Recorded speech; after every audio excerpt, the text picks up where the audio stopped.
Well, I've been on holiday, so haven't really been watching things.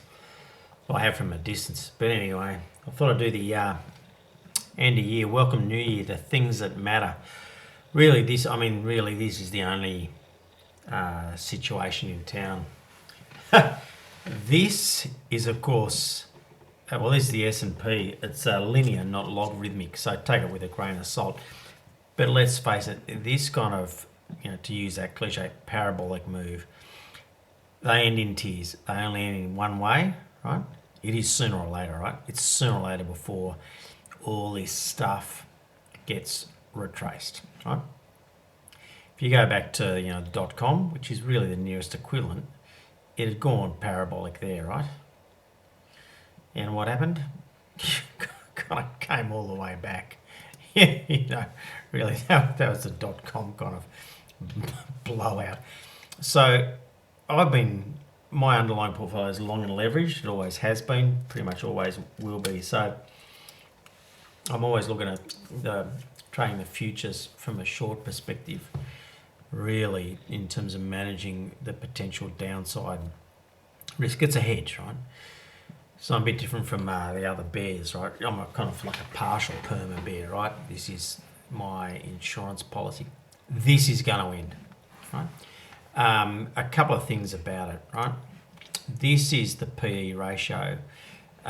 It's high, right? So it had been, up to where the had been .com, not as high as the GFC, but it is still very elevated. If you look at the Schiller, which is like adjusted for inflation, it's at ridiculous levels. You can take that with a grain of salt, right? Because this kind of takes into account the plummeting earnings over the COVID, 18 months, whatever. So, but the P ratios are elevated, right? So for, what we're looking at here, it's extended, not just, on the most cursory of unsophisticated glances, right? But on the PE ratios, it is extended. So the question really is what do we need to look at for this lunacy, and how long is it going to go on for? A couple of interesting things, right? When we look at the Nasdaq, right, which is really what's been driving so much of this. We need to go on a log scale, back on a log scale for the Nasdaq, right? This is monthly, right? We can see back at the S&P, back in the .com here, it broke out, right? It broke out for this range. These ranges exist because it is the range of what's normal. And so this was 20 years of normal economic growth. When it busts out of the range, that says it's, by definition, abnormal, right? Here, we've had normal growth, again over like a 20-year period, right?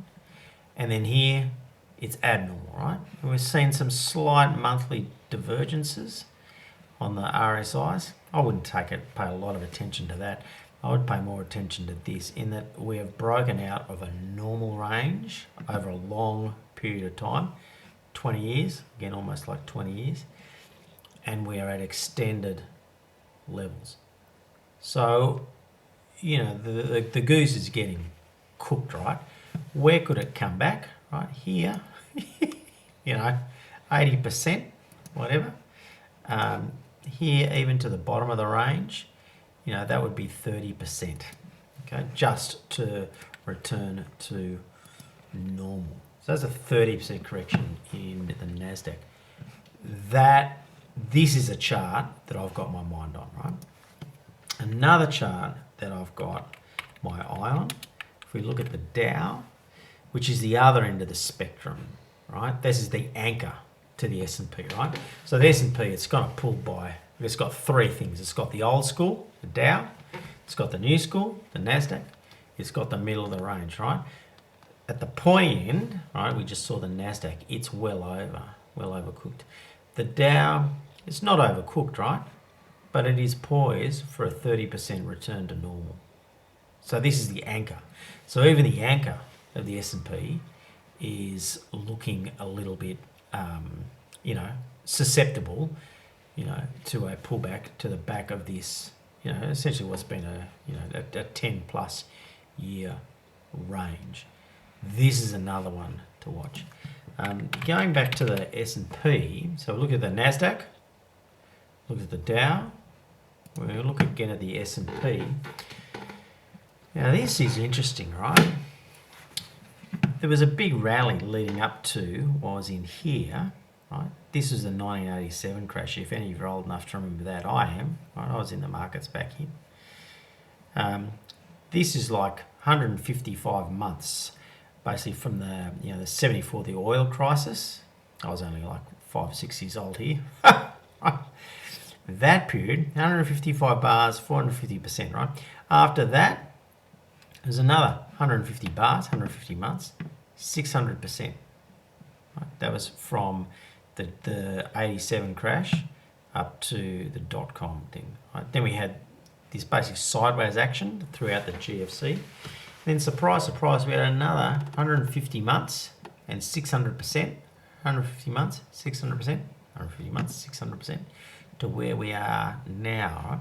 So these three big bull markets that we've had, which is basically the oil crisis to the 87 meltdown, from the 87 meltdown to the dot-com, and then from the end of the GFC through to now, they've all been basically the same length of time. Right? That raises a little bit of an alarm bell to me. It says that this rally that we've seen has gone on for the same length of time as the two big mothers that went before them over the past, this is like going back 50 years. So this is a long time, right? This is almost as old as me. Right. So in terms of the goose being cooked, it's been in the oven for a suitable amount of time, right? So when we add up and join some of these dots, right, on the face of it, this is just a parabolic lunacy which will end. Right? What's going to cause it? We've got the Nasdaq, which is, if we go back to a log scale, which has busted outside of its normal range, right? Looking to come back. Could come back 30% easily. Then when we look at the anchor of the S&P, right, again 30% to go back to the bottom of its range, right? And then we go back to look at the S&P. It's time for this thing to revert to normal. I guess the big thing is, what is the trigger out of this? To me, it's about watching the bonds. You've got to watch the bonds. Look at it on a linear scale, of course. This is the 2-year treasuries, right? So here we can see how it just kind of loops down back to this long-term trend line, and it has, of course, started to loop back, and it's got further to go. Instead of a monthly, we're just going to look at it on a weekly here, a little bit of a finer scale. We can see this level here, like 150-ish. That looks, on a technical basis, that looks a pretty good level for it to come back to. Now, the last time it had a hike up here, right? This leg here where it really started breaking up, this was the end of 2018. And we look at what happened at the share market in 2018.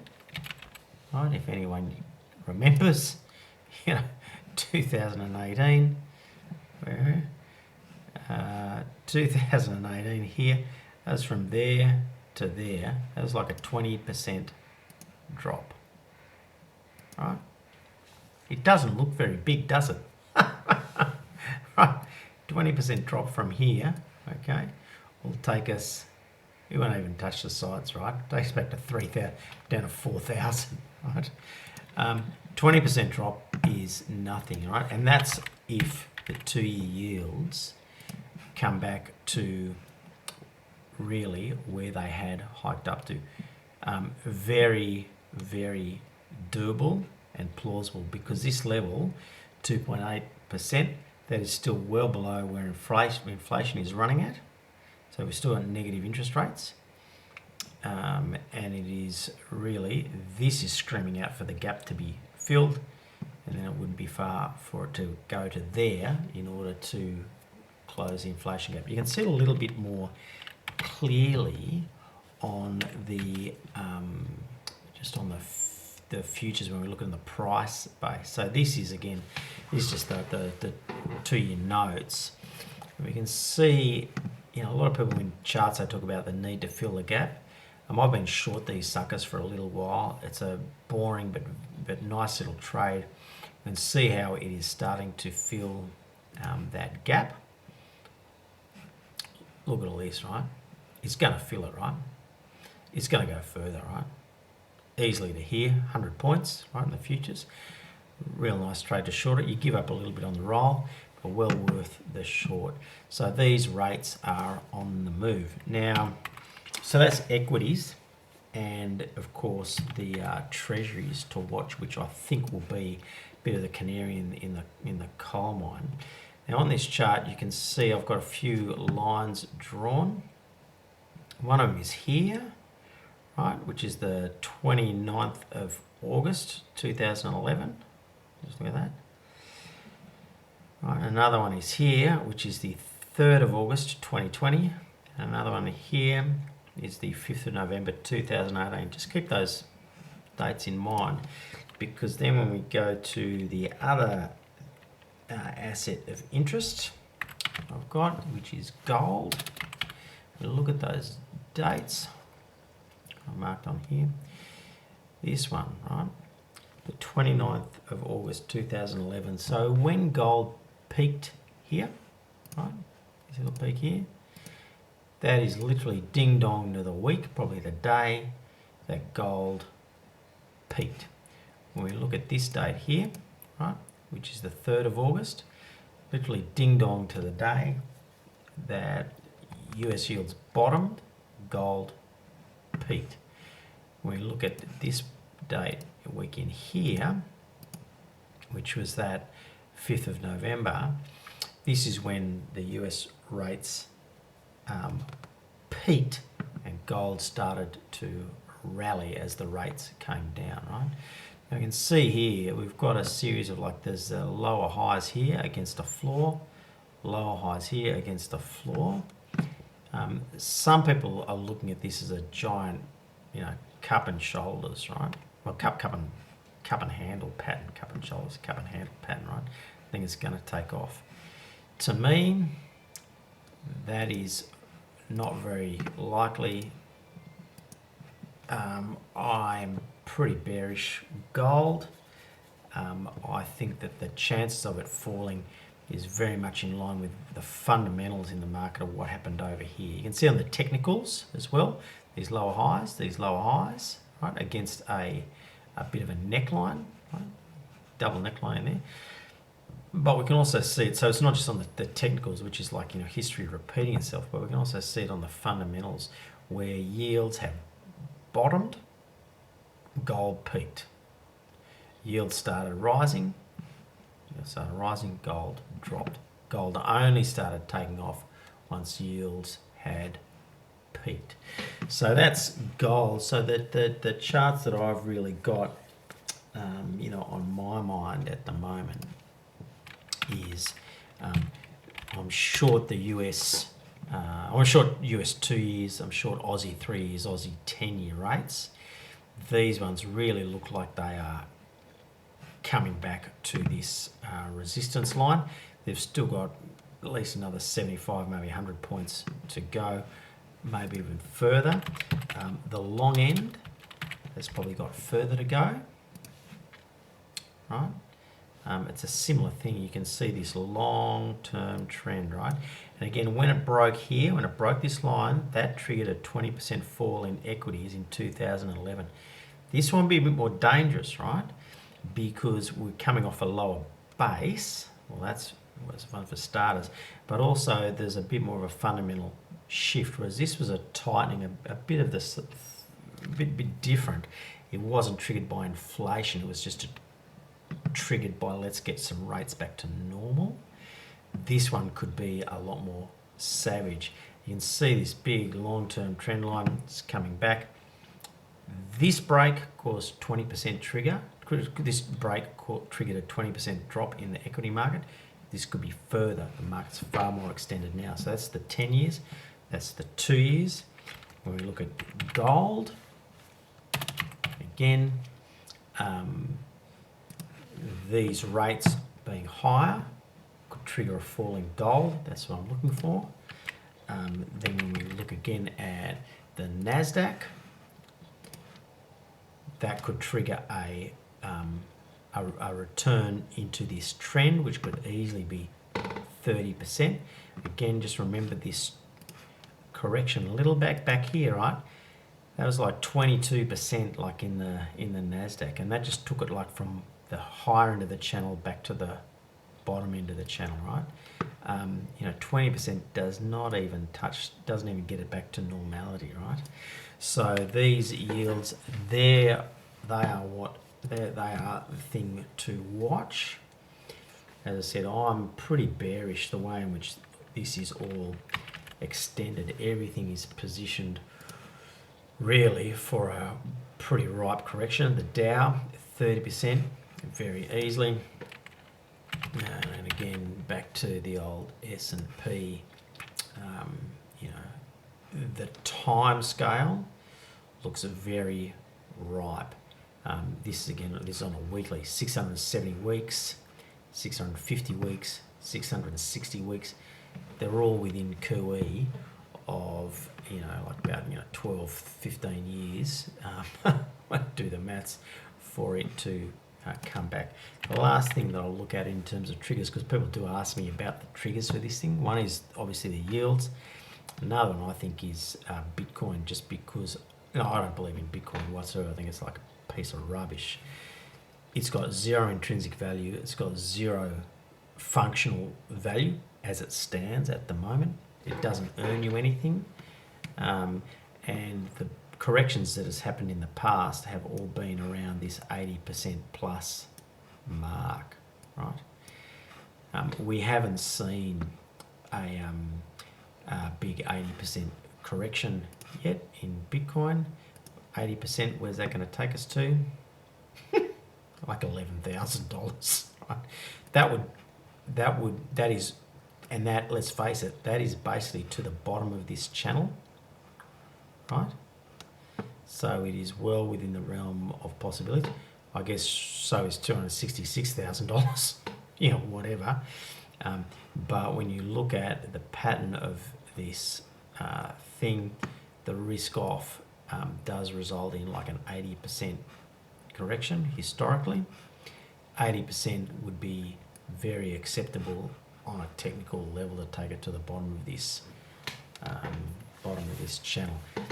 That could well be a trigger. Keep an eye on Tether and the lack of credibility behind that. If you don't know what I mean, then look it up. But it's $100 billion of a stable coin backed by a company in the Cayman Islands that is very shady on its financials. And the last trigger that I'll look at is I am keeping an eye on the Turkish lira. I worked in emerging markets for some time. Loved it. Delightful little business. These kind of sovereign defaults were our bread and butter. You can see here the volatility in the currency. This is when Erdogan made his speech. They used up a whole lot of FX reserves, the ensuing kind of days to sell the lira, basically sell the dollars, buy back the lira. They've used them up really, and of course the currency has devalued further. This is a big leading indicator for a sovereign debt crisis. If it does happen, Turkey's got a lower debt to GDP ratio than you'd think for an emerging market. I think it's around about 45%. So it's not at critical levels, but with inflation running at 35%, as some reports, with this kind of volatility in the currency, with the state of the government that it's in, it's a reasonable risk of a debt crisis. That would have a contagion effect into European banks that hold this paper, and that could be one of those triggers for volatility in the markets and a risk off trade. Look, that's pretty much it. They're the trades, they're the charts to me that matter for this year. Probably the biggest one really is this one on the S&P, which to me, it just looks, 150, 150, 150. I think that we are in for this kind of correction, right? And that it could be when this market does correct, we will see a healthy one. It will be like 30%, like easily actually, and that we could really have a bit of time on the sidelines for some time before we see these highs recover. Could take quite some time. Look, that's about it. I'm going away for another week. We'll catch you later. Have a good one. Ciao.